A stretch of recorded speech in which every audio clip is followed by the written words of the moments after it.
Hope you don't mind, I gave them our chairs. You gave them what? I gave them our chairs. Oh, yeah. No problem. We can give them the table as well if you want. Yeah, I know you don't like to sit. I agree, I don't like to sit either. Yeah, we're the same. All right, so he's Désérable, a very good friend of mine, and a great French writer. Tehát ő Désérable nagy francia író, nekem barátom. Annyira barátom, hogy a könyvét nekem dedikálta magyarul, hiszik-e vagy sem. Gyanítom, hogy az AI segítségével, de ez mindegy. I told them you signed your book to me in Hungarian. Yes, In a very good Hungarian. very good. Anyway, he published 6 books, if I'm not mistaken. And we will talk about the latest one that came out in Hungary, but earlier another one came out. So that's his second in our beautiful language. And szóval 2 könyve jelent meg magyarul, a másik az egy bizonyos Riekelni úr, amelyik román Garin alapul, mindegy. Az első dolog, ami engem érdekelne, biztos tudják, hogy nagy jéghokisztár volt. És engem nagyon érdekel, hogy hiányzik-e neki az a karrier. They know that you're a hockey star in France. Do you miss your hockey career these days? Absolutely not, because I did not have success like this when I was playing hockey. I had less people in the stands. Sorry, I'm a little bit sick because I went to a Rudash bath yesterday, and I think I spent too much time in the very cold bath, which explains the way I talk right now. Do I miss my hockey career? The only thing I miss about my hockey career, and then after you can translate in Hungarian. Yeah, sure. The only thing I miss is that when you play hockey, you can hit people, like this. You can hit. And in book festival, I cannot hit writers I don't like.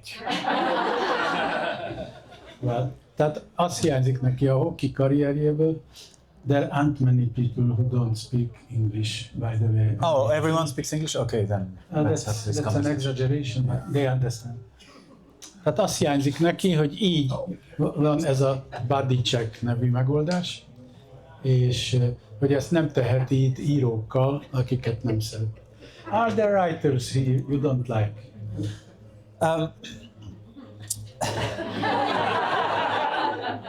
Okay, I'll tell you in French, there's a sentence by Chateaubriand. Chateaubriand, he was a great French writer.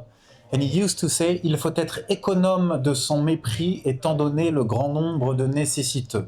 And no one understood except the French, but I'll try to translate in English. Comment on dit mépris? Megvetés. What? Well, Oh, in Hungarian? in Hungarian. Oh, so you understood what I said in French? Il ne faut pas être méprisant parce qu'il y a beaucoup de monde à mépriser. You know what I mean? Azért nem érdemes megvetni az embereket, mert túl sok van, akit meg kell vetni, kb. Okay, so I won't tell you any name of writers I don't like because I want to stay nice with everybody and especially with Paulo Coelho. But he's not here. No, but I saw his picture. That's why I'm talking about it. I see. Hát ezt értették talán, hogy a Coelho képe itt van, és őt nem mond egyetlen nevet se, de Coelho-t azt nem mondja. Are there any Hungarians you despise? Actually, despise. Except Miklós Vámos? Despise was the word. No. There aren't any. All the books I've read from Hungarian writers, I love them very much. And especially one, I know the title in French. It's called EPP in French. And I think so far it's my favorite Hungarian book. Ez egy Karinti Ferenc könyv, EPP, és a Karinti Ferenc, nem tudom, hogy tudják-e, nagyon népszerű Franciaországban.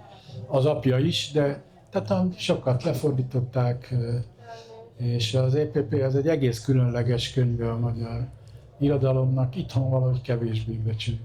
NEPP, as you know, it's the story of a guy who finds himself in a foreign country where he does not understand one word that people are speaking, which is exactly the feeling I have when I come to Budapest. Az EPP arról szól, aki nem olvasta, hogy egy embert elhelyez Karinti Ferenc egy olyan országba, amely tulajdonképpen nem létezik. Van egy nyelvük, de ez mindegy, és ő egy büdös szót se ért belőle. És azt mondja, hogy így érzi magát Magyarországon. Very good. Let's talk a bit about the first book of yours that came out in Hungary, which is egy bizonyos Riekelni úr. And in this book, I think Roman Gary is the central character and not this monsieur from Vilmo or Vilnius. And my question is, I know you were there kind of occasionally in Vilmo and you found a street where he was a young child, etc. After you finished the book, did you ever go back to Vilnius or Vilmo? Yes, many times. It's a city I really like, and I went back to Vilnius, especially to present the book. So yeah, I've been there many times after the publication. And did you have any questions or opinions from people who might have lived in the vicinity of the Great Pulanka or Grand Pulanka Street? Yes, well, to tell you the story in a few words so that you understand, Romain Gary is... should I stop for Hungarian translation or I just speak? No, and then... I will tell you when. Okay. It's too much. You hit me like this when I... Yeah, true. But I don't like to do that. But I know you will. I know you will only sum up what I say. Romain Gary was a French writer, but he was born in Vilnius, which at the time was called Vilno, in 1914. And his mother would always tell him, "Oh, my son, you'll be one of the best human that ever lived. You'll be a great writer. You'll be Victor Hugo, etc., etc." Yeah, and now. Tehát ott volt Romain Gary kisgyerekként ebben a bizonyos utcában, és az anyukája, hogy mondjam, egy ilyen, mondjuk így, hogy jiddische volt, és azt mondta mindenkinek a házban, meg a könyvben, az én fiam fantasztikus, következő lesz belőle nagykövet, miniszterelnök, híres író, Nobel-díjas, meg ilyenek, és mindenki nagyon röhögött ezen a mamán. And everyone in the building where they lived were making fun of what Romain Gary's mom was saying. Everyone except a little man whose name was Mr. Piekielny. And one day Piekielny came to the little Romain Gary and he put his hand on his shoulder and he said, "I think your mom is right. I think you're going to become a great writer. Maybe you'll be like Victor Hugo or like Miklós Vámos. And so please, can you make me a promise? Promise me that when you meet the great people of this world, you will tell them that in Wielka Pohulanka number 16 lived a certain Mr. Piekielny." Szóval egy ember nem röhögte ki a mamát, ez volt ez a bizonyos Riekelni, ahogy arra felejtik, és ez azt mondta a gyereknek így a vállára helyezve a kezét, hogy anyádnak igaza van, én úgy látom, te egy nagyon nagy ember leszel, egyetlen szerény kérésem van.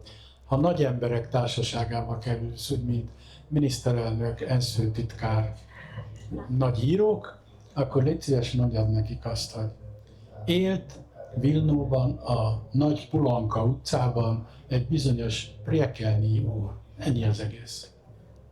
And Gary says that Piekielny died during the war because he was a Jew and he was killed by the Nazi.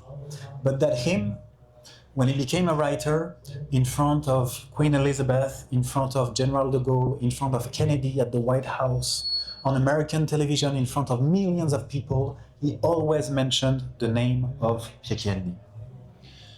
És akkor Gary az önéletrajzában, ami megjelent magyarul is, a Víradat igézete talán, vagy ígérete, igen. Ez is bizonyítja, hogy én nem magyarul olvastam.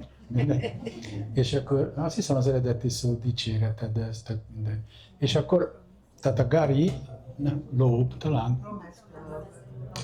Anyway. Szóval és akkor ő azt írja ebben az önéletírásában, hogy ő betartotta a kérést, elmondta Kennedynek, de Gaulle elnöknek, híres színészeknek, stb.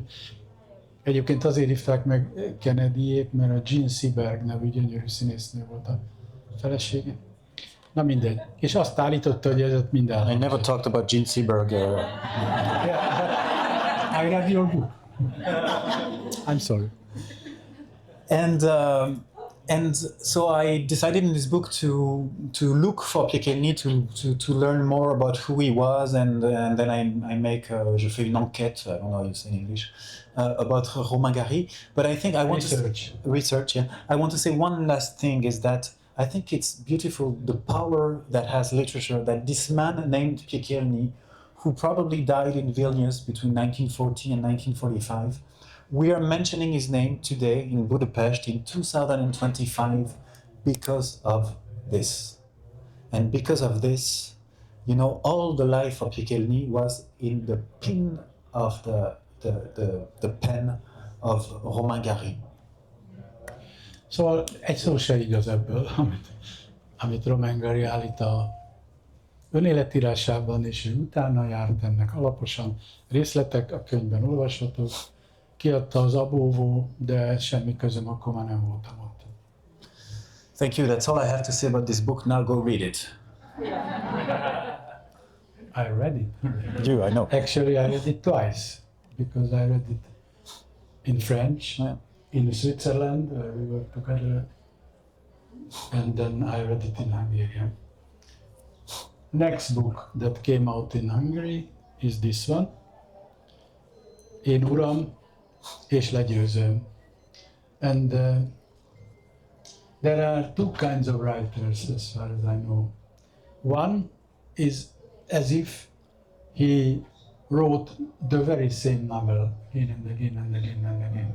And the other one, who always writes a different book, different structure, different characters, different style, etc. No. In my opinion, you belong to this second group, and I consider myself also to be that kind.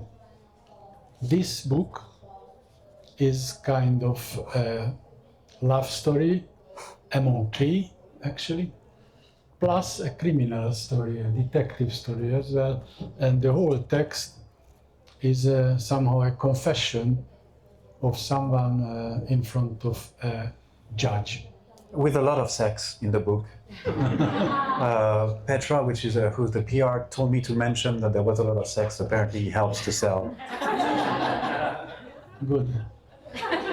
It's good to know, because in Hungary some books are banned when There's no sex in this book. Forget what I was saying. But again, whenever they ban a book, it's an even bigger success. There's a lot of sex in this book. I agree. My question is that, did you look after the French legal rules, so that how does that go at a French judge? I have no idea what you're saying, Miklós. Let me try again. Okay. Well, I have a law degree. Yeah. And whenever I write about juries or jurisdiction, I use my knowledge.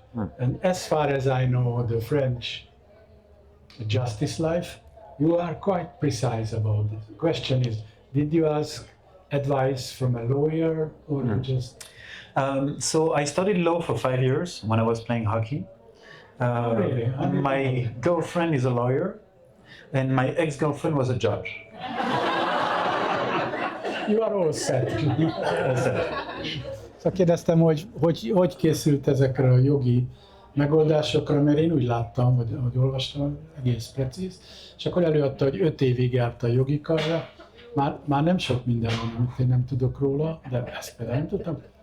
És hát benne van a könyvben, akkor elfelejtett.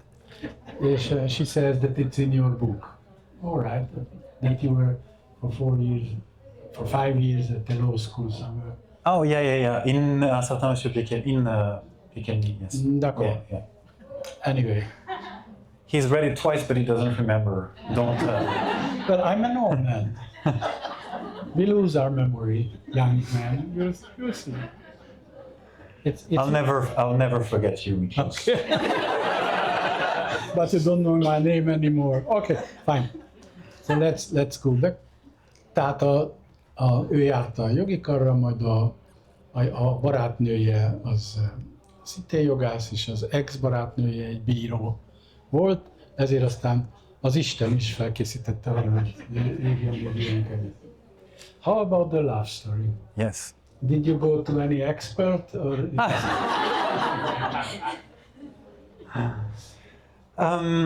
I wrote this. If you know, it would be lying to say that when you write such a story, that it's not inspired by your own experience. So the expert was my sad little heart.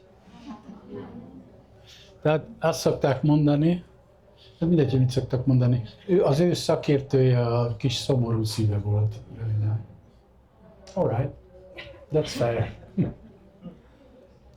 I am in the situation because you spent a couple of days in Hungary and we had a few occasions to talk without microphones. Yes. And without people who can't have a seat. So I know about another book of yours, but I didn't have the chance to read it.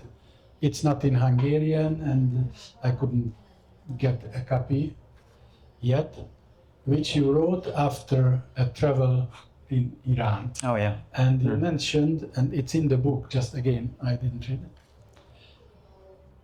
Tehát egy másik könyvéről szeretnék beszélni, csak azért tudok, mert együtt töltöttünk időket. Ez egy Iránban töltött hosszabb utazása után született, és mesélte, hogy letartóztatták és kirúgták az országból. So you told me that you were arrested and you had to leave that country. Can you tell us the details of this arrestation? How did it happen? Where did it happen? And where did they put what kind of a jail? So you probably remember 3 years ago, in September 2022, there was a young girl named Mahsa Amini, who was 22 years old at the time, who got arrested in Tehran because she was not wearing her headscarf properly according to the moral police. She was beat, she died 3 days later, and at her funeral in Sakez in Kurdistan, sometimes someone started shooting Zan Zendagi Azadi, which means woman, life, freedom. And there were huge protests across Iran and huge repression, huge backlash, you know. When I arrived in Iran, it was a month and a half after the death of Mahsa Amini, and already 15 people had been put in jail, 15,000 people had been put in jail, and it's mainly people your age, you know, students. And 500 of them had been killed in the protest. So it was a very big, very moving moment, and I went all across Iran. I met some amazing people, and I'll give you just one example. I met a girl who was 20 years old. She was, sorry, we won't do the Hungarian, but she was only 20 years old, and she told me that she was marching in the street to protest, that she was painting slogans on the walls, and she did not fear death, but she was very afraid of going to jail, very afraid because she knew what people did to young girls in Iranian cells. A lot of them got raped, and she knew that. She knew it was a risk she was taking, and she was getting prepared to that risk by learning dozens and dozens and dozens of poems by heart. And she told me that if they take her freedom, if they take her family, if they take her friends, if they deprive her from food, if they torture her, at least there's one little thing they won't be able to take from her. And that's the poems she knew by heart, and she would recite herself, waiting for liberty or death. And when you hear that from the mouth of a girl who's 20 years old, and you're 35, and you know you don't have half of the courage that she has, well, the only thing you can do is, when you're a writer, is to write about that. And so on this day when I met this girl, I decided to write about this trip across Iran. And finally, I got arrested in Saqqez in Kurdistan, where Mahsa Amini was from. And they took me, it's the guardians of the revolution, they took me to a garage, they interrogated me for a few hours, and then they kicked me out of the country, which I got very lucky, because at the same time when I was in Iran, there were some French people who were there and who got arrested and spent 3 years in jail. So I feel I was very lucky that I could get out of the country. Amazing people, the Iranian people, an amazing people, but a terrible regime. Na tehát. Sorry for those who don't speak English. Tehát ez úgy van, hogy megöltek egy iráni nőt azért, mert nem volt a vallásnak megfelelő ruházata, biztos nem volt rajta az a fejet eltakaró ruha, a részleteket nem mondta, de ez mindegy is, és agyonverték. És akkor ezután elkezdődött egy mozgalom Iránba, ami egy kicsit olyan, mint a Black Lives Matter, de itt az volt, hogy a nő élete, hát ez a jelmondat, csak ezt mindenhol kiírták, és így tovább. És akkor ő odament, találkozott egy 20 éves lánnyal, aki azt mondta, hogy ő tudja, hogy őt fel fogják tartóztatni, mert részt vett tüntetéseken, graffitiket helyezett el, stb. És az egyetlen dolog, amivel erre készülhet, hogy megtanult egy csomó verset fejből, és azt viszi magával a börtönbe, és azt nem vehetik el tőle, ki se verhetik belőle.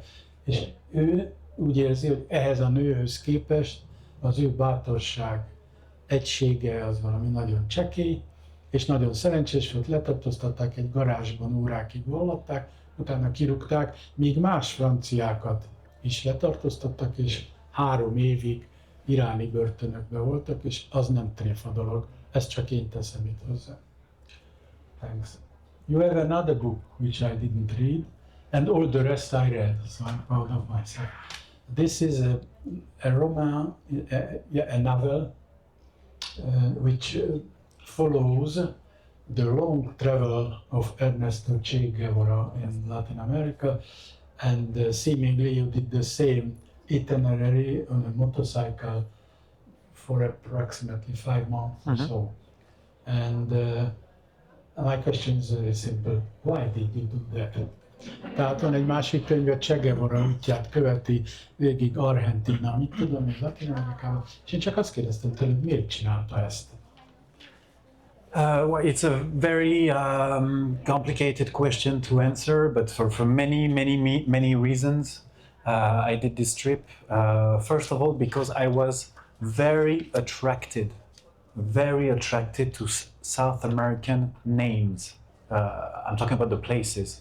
When you look at the map of South America, and you see the names of Caracas, of Buenos Aires, of Machu Picchu, of Maracaibo, of Ushuaia, well, you just have one will, is to go there and to see for yourself what there is behind these names. I'm sorry, I've never talked about that in English, so it's a bit sloppy. Never So mind. maybe that's Never mind. that's the first reason. Want to translate? Ja.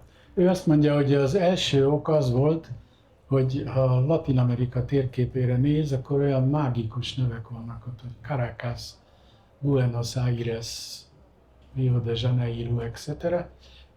stb. És oda akart menni megnézni, hogy ezek milyenek. And I would say that traveling has different virtues. The first one is that it extends times. You know, when you're away, when I'm in Budapest, I live 1 day in Budapest, I feel like it's a week. I stay 1 week in Budapest, I feel like I've spent a month in Budapest. So traveling has the ability to stretch time. So maybe that's the first reason. Utazáskor valahogy az idő kitágul, és ezt én teszem hozzá, ezt talán az egyetlen mód arra, hogy az időt kitágítsuk, az olvasáson kívül. De tényleg így van, ő eltölt egy napot Budapesten, úgy érzi, egy hetet volt itt, eltölt egy hetet, úgy érzi, egy hónapot, és ha Latin Amerikában eltölt egy fél évet, akkor magyarázni se kell. And then when you travel, you realize the very small place you occupy in the world. So it's a deflatation of the ego. És ha az ember utazik, akkor azt érzékeli, hogy milyen kicsi ő ahhoz képest, ahol utazik, vagy akár a világhoz képest, és ez tulajdonképpen az egónak valamiféle megnövelése. And then finally, you realize that not everything is black or white. You know, there's a gray area. My favorite definition of literature was given by William Faulkner. I know it in French. I'll try to say it in English. When asked what literature was about, William Faulkner said it's like cracking a match in a forest at night. And when you crack a match in the forest at night, well, you don't see better, but you see how much there is obscurity everywhere. And Faulkner added that literature is the power to measure the thickness of the darkness, to measure the thickness of the darkness. Well, I could say exactly the same thing about traveling. When you travel, you measure the thickness of the darkness. William Faulkner azt találta írni egy helyütt, és ezt ő franciából fordítja, hogy az irodalom olyan, mintha egy sötét, sűrű erdőben meggyújtunk egy szál gyufát. Attól nem lesz világos, de még jobban érzékeljük, hogy milyen sűrű a sötétség. És ez szerintem egy elég jó definíció, és ő úgy érzi, hogy ez abszolút igaz. Ezt most nem mondta itt, csak én hallottam, hogy mindez külföldön éli át az ember.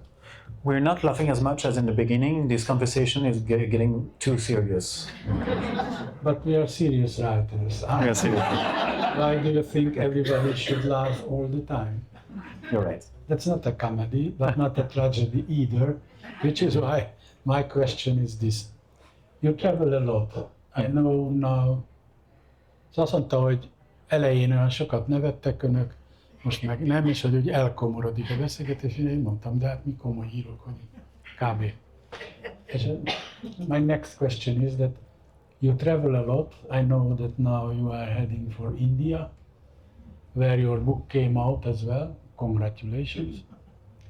And can I say or think that you are a travel writer at the same time as noted novelist? Yeah, well, I have a great, as a reader, I have a great respect and a great love for many travel writers. And I don't want to only write novels. And actually, my last two books in France were travel diaries. And I think, well, my next book will be a novel, but it will be a novel about wine.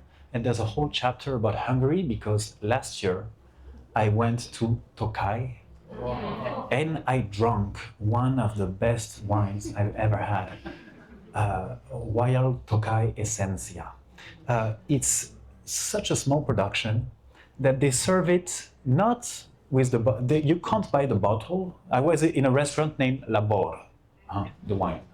And they don't sell you a bottle, they don't sell you a glass, they sell you just a little spoon. And they verse a little bit of Tokaj in the spoon, and I was so excited that I took a picture of the spoon. I dropped my phone on the spoon. The spoon, all the spoon went onto a napkin, and so I licked the napkin. And so they filled again my spoon, and then I drank the Tokaj Essentia.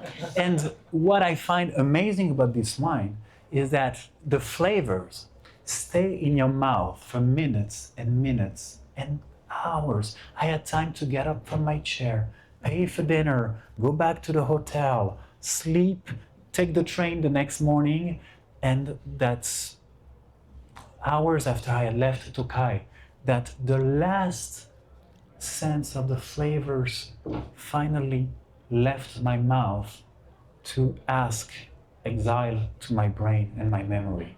And so there's a whole chapter about Tokai. Why am I talking about that? I have no idea. No, I was saying that my next book will be a novel, and I've been writing that for 5 years, and I spent the whole day writing today, and I hope it will be finished soon. But I will keep writing travel diaries. Let's hope it's gonna be a masterpiece. It's És a kérdésemre pedig azt felelte, hogy ő nagyon szereti Franciaországban van egy ilyen műfaj, hogy utazó író. Valaki elutazik valahova, aztán megírja. Erről tudnék példákat mondani, de most ez az ő estje. És az utolsó 2 könyve tulajdonképpen utazási napló, viszont most egy regényt ír, és a regénynek talán, will be the title The Wine? No, it will be in French, Le Palais, in English, The Palette. Szájpadlás, igen. Tehát szájpadlás lesz a címe annak, amit most ír, de a borokról szól. Lesz egy egész fejezet Magyarországra, mert ő sokat járt itt, testvérei itt jártak iskolában. Ezt nem mondta, de tudom. És I told that your sisters were here in school. Yeah. És ezért sokat járt itt, és elment Tokajba legutóbb. És egy bizonyos tokai bort föltaláltak neki, de az egy olyan kicsi cég, és olyan picit adnak belőle, hogy nemhogy nem üveget vagy poharat adtak, hanem egy fém kanalat, benne volt a bor, és annyira izgatott. But I'm talking about that, and I realized that we are only vineyards here. Yeah, exactly. This conversation is sponsored by Tokai. Yeah, sure. By your publisher, but they don't have such wine things. Anyway, és ott akkor le akarta fényképezni izgatottan, az a nemzedék, hogy mindjárt előkapják a telefont, és így ráejtette, szétfröcskölődött a bor, és akkor a vászonszalvétát lenyalta, de megkönyörültek rajta, adtak neki egy másikat, és az íze benne maradt a vacsora végéig, fizetett, hazament az ágyban is, sőt, még másnap reggel, amikor fölült a vonatra, akkor is ott maradt. I'm ready. For what? Of the summarization of your thoughts. Sorry. I finished the translation. Yeah, and then me too. I finished the answer. The answer. All right. Then let's have I think our time is basically off. Yeah. But I still have one question, which is, we both have to thank you, all the translators that worked day and night to recreate our work in other languages. In Hungarian, that's even more difficult. Yeah. I wanted to say difficile. More difficult than other languages. And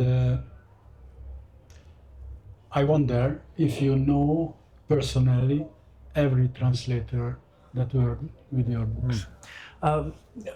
Thank you for this question, because it's very important to talk about the translators. First of all, I would like to say that I think that every translator's name should be on the cover of books. I agree. And that should be made mandatory. They really deserve to shine in the spotlight as much as the writer. The second thing is I would like to say that I think this book was really well translated, because I have a friend whose mom is French and whose dad is Hungarian, so she speaks both Hungarian and French, and she told me, I've read your book in French, it was pretty good, but let me tell you, it's much better in Hungarian. I have to agree. Yeah. So now that we talked on the translators, then let me give you a present right here and right now.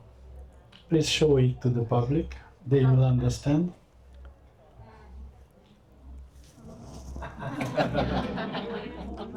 It means that if the thing was written by a man, then the translation should be made also by a man or woman. In Hungarian, we don't have difference. Human. D'accord. Okay. Oh yeah, you mean with I just understood. You're talking about AI or stuff like this? Oh yeah, no, of course. Yeah, and I hope every white writer will refuse to have his work translated by artificial intelligence. Very good idea. Yes. But this is not me. There is a Hungarian Association of Translators, and they made this. We just bought this for you. But it's very nice. Thank you very much. I won't get naked right now to change, but I promise I'll be wearing it tomorrow.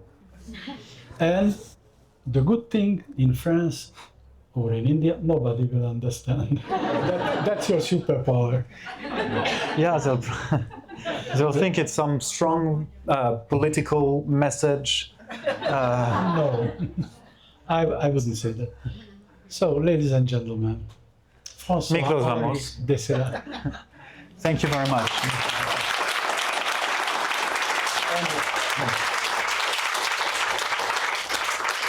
Can I add one little thing about Miklós? Because as he told you, we met in Switzerland like a year and a half ago.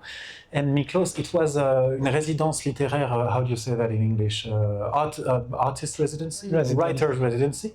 And so in a writer's residency, you're supposed to be writing, which Miklós was not doing at all. He was spending all his day on a little bicycle, bicycling around Switzerland and posting things on Facebook. And one day, I had met him for like 3 days, and I know he posted something on Facebook saying he had met a young French writer, and he said my name. And I have a friend from Hungary that I had met 10 years earlier, Sarolta Sacmari, who said, "Oh my God, you know Miklós Vámos."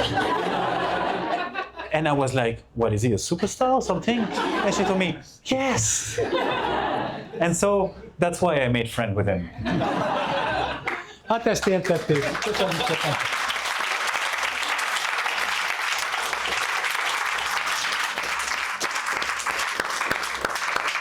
Thank you very much. Thank you. Köszönöm. Köszönjük, jó, hogy maradtak.